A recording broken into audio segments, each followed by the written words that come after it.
21 Shuttle continue de vous faire vivre les mondiaux en live. La première journée est en train de se terminer. On va vous résumer en 3 minutes tout ce qu'il fallait retenir de cette journée et vous présenter les meilleurs matchs de demain. I'm the bad guy. Take that!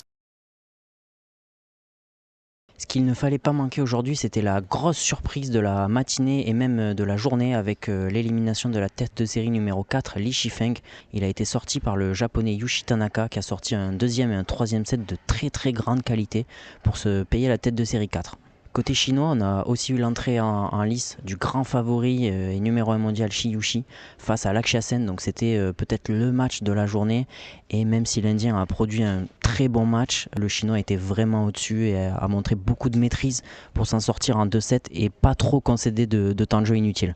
Dans le clan tricolore, on a vu un 100% aujourd'hui, donc avec les entrées en lice notamment des deux joueurs de simple, Alex Lanier et Christo Popov, qui n'ont pas eu de grandes difficultés à se défaire de leurs adversaires, mais peut-être qui ont eu des deux entrées en lice un peu plus difficiles que ce qu'on aurait pu penser et qui ont dû quelque peu batailler, notamment dans les deuxièmes sets. Deux paires de double dames, donc Lambert Pognante et Marguerite Vallée, qui toutes deux se sont imposées en 2-7 et rejoueront demain.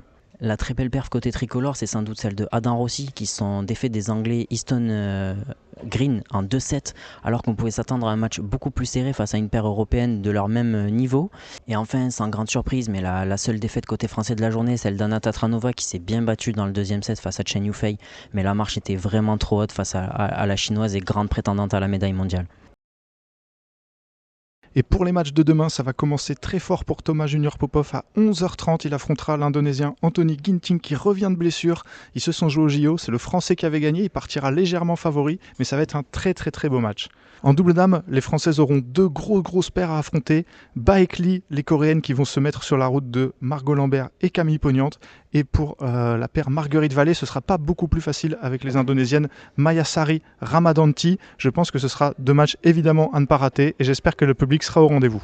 Même chose en double homme, deux gros matchs pour les paires françaises qui ont gagné aujourd'hui.